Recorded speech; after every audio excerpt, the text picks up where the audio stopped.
And welcome into the Roundtable. Bill Priestley here with you, and joining me to my left, your right, is Thomas Wasson, our enterprise trucking expert. And joining us remotely, we have with us John Gallagher, our Washington correspondent, as well as Steve Kepler, the co-director of Scopolitas Transportation Consulting, LLC in Washington, D.C.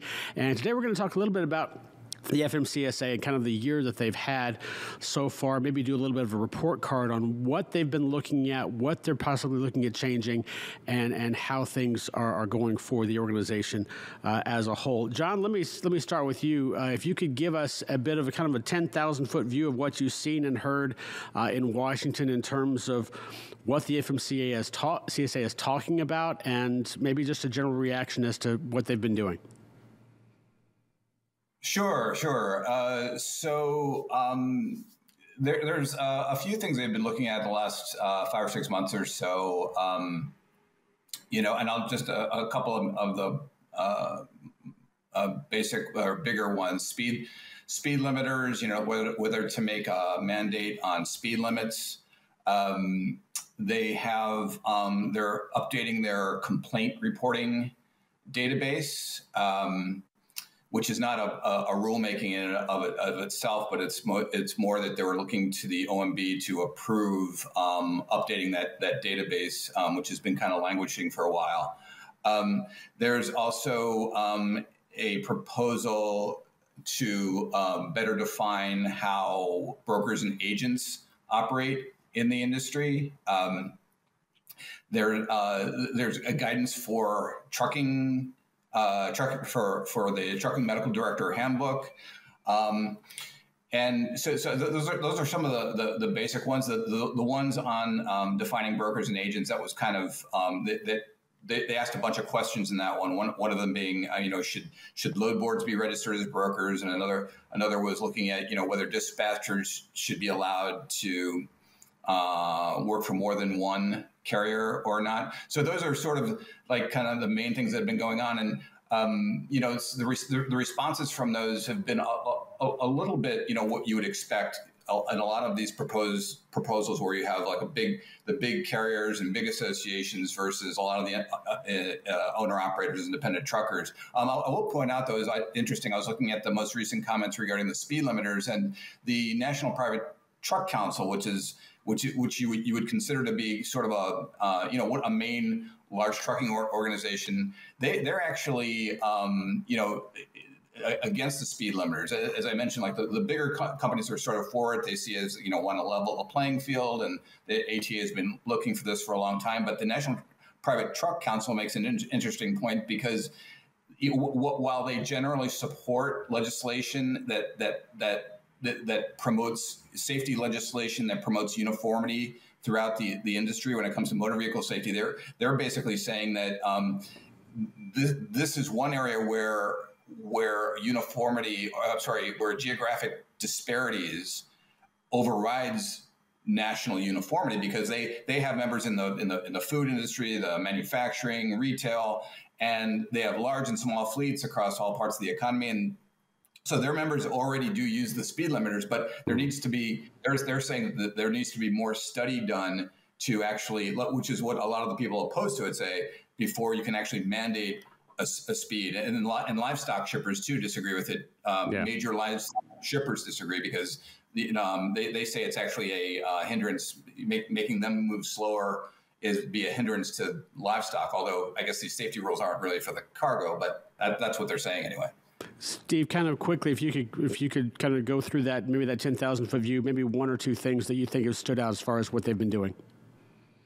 Well, I think to add to John's points there, the agency's been doing a lot in the background to look at the bipartisan infrastructure law provisions, and also all the money that's come out of that, all the research work that they've got to do kind of with all these rulemakings and mandates that are on the docket. And they were staffing up. They're doing a lot of kind of staffing plans and things like that. And I think the other thing that they're really starting to focus on are bigger things, right? That's down the line. Some of which came out of the law, other things that are research projects that are coming due. CSA, for example, safety fitness determinations. some things related to autonomous vehicles. So there's some other rulemakings, AEBs. So there's some other things that they're doing a lot of background work on. Big picture things that are coming. Yeah. Thomas, let me look at it from an enterprise trucking and carrier perspective. What stands out to you as far as what they're doing and how it's affecting the trucking industry? Three things really stood out to me, and I think it's really important to look at not only things they're talking about, but proposed. So the hair follicle testing that they're getting comments on is going to be super important just because what that means for smaller carriers. Larger carriers want to have a safety record. They want to make sure they're hiring the best people possible just because of the legal litigation problems if you don't. Second one real quick is going to be looking at speed limiters. This is something where if you're in a large enterprise carrier, you want to have these things in place so that way if you're mostly self-insured, you can go and say, hey, I'm doing it a lot safer than that one guy who's running 75 on the interstate. And then finally, the other one was the guidance for trucking medical directors and examining. DOT examinations are very important. I noticed talking about the CPAP machines and sleep apnea, that's something that's worth looking into, and it's good to see we're getting the conversation going just because from a legal and liability standpoint, yet again, what happens if you forgot to wear your CPAP machine, you run into somebody, and then, et cetera, et cetera. So there's a lot of cool things that are being looked at. For smaller carriers, obviously there's some problems, but for larger ones, a lot of fascinating stuff going on in the space. So let's take a look at maybe just a couple of these, and you all have mentioned all of them here so far. But first off, perhaps the complaint database, and they said that this is an OMB request, and as John alluded to, it necessarily it may become true. It's not necessarily a motion that they're trying to do. Steve, let's talk a little bit about that in terms of just the fact that now it's not just the consumer database or consumer complaint database, but it's also now companies can essentially tell on each other as well, correct? Or when this goes through. Sure. I think one of the things that's interesting about that is if you look at the historical enforcement data over the last couple of years and how FMCSA conducts its enforcement activities, you've seen a significant increase in complaints that are driving those investigations, over 150% increase. So we've seen that clearly the agency is utilizing these tools and trying to use them better to target its activities in terms of high-risk carriers and following up on those challenges. Yeah, so before we look, let's take another one of these just really quick. Actually, two of them together, because some of these recommendations or some of the things that they're talking about are more restrictive, and some of them are more kind of freeing, if you will. But looking at the updating the guidance for trucking medical directors. Of course, trying to give medical directors a better idea of who is physically fit to be behind the wheel of a truck, and then also hair follicle drug testing, which you alluded to, of course, is that area where there's going to be a line that's got to be crossed. In other words, you're going to test positive or not test positive, and that's one way that testing positive is going to become more frequent because of the accuracy of that particular test. Do you like the way that they've gone with these regulations or these ideas, at least, in terms of what they're looking at, especially on the trucking medical directors, because that's just advice. It doesn't have much of you can't say you have to do this in order to drive. It's just a recommendation. Well, I think, the last time this came out was over 7 years ago, right? So it's been long in the development process, and one of the big sticking points has been sleep apnea and OSA in particular. And it's interesting if you look at how they address that in the handbook, because it's been a big point of contention the last couple of years. And Congress several years ago required the agency, in order, if they're going to make any changes to the guidelines or rulemaking, they have to go through a rulemaking procedure, right? So, and a couple of years ago, the agency partnered with FRA to put a rulemaking out, and they actually withdrew that. And so what's happened since is the Medical Review Board has had some interesting conversations, and in some cases, very energetic conversations with the agency about what the best direction going forward. And if you look at what's come out with the latest handbook is they speak to things relating to OSA in words using may and should and could. But it's interesting, in the handbook, they actually point to a letter that was developed by the Motor Carrier Safety Advisory Committee several years ago regarding actual guidance or directives, if you will, or recommendations from the Motor Carrier Safety Advisory Committee that have stronger words in there regarding OSA guidelines and using words like shall and must. So it's interesting that there's this dichotomy, what's in the actual handbook recommendations and what this external group that theoretically is representative of the industry is providing in terms of recommendations to the industry. John, let's move to one of those areas where things may be looking at becoming a little bit more freeing, at least in terms of a truck driver, and that is the hours of service exemption that was commented upon just recently that you reported on. Can you just give us a little bit of an overview of what that is, or what they're wanting to do, and what has to happen in order for it to go kind of get the eye and the ear and pass as a new resolution from the FMCSA?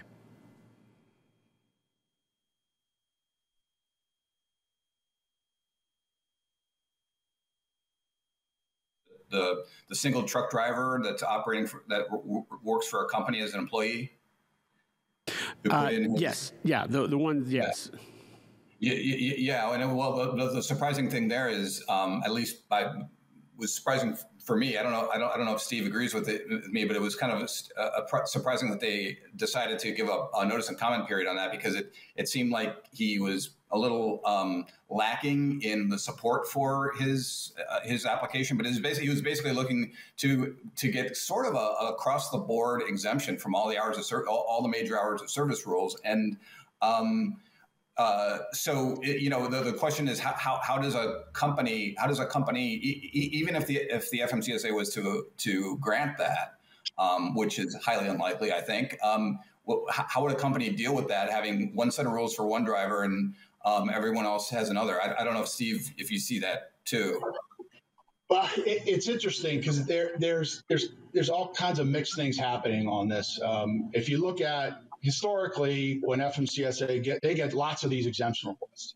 So historically, if they don't feel that there's any meat there, if you will, they'll turn that down out of pocket, right? They won't publish it. They'll say, we don't think that this has, for whatever reasons.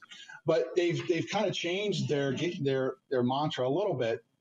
I mean, this is one example where they're publishing these exemption requests for notice and comment, trying to be more transparent and open with the regulated community, and trying to offer, allow for additional thoughts and comments to be part of that.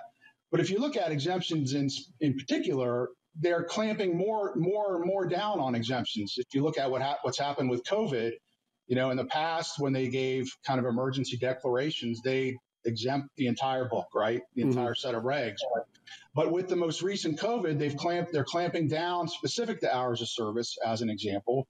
And if you look at kind of what went on with the bipartisan infrastructure law conversations, the House was looking to put requirements on the industry that had exemptions, where you'd have to provide a copy of the exemption in the vehicle.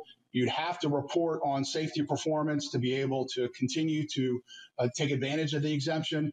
So there's this dichotomy of things that are happening, and it'll be interesting to see how it shakes out. Well, last question. Let me throw this to all of you here real quickly. Are there any areas that the FMCSA has not taken a look at, or perhaps not commented on, that perhaps they should? Steve, I'll start with you.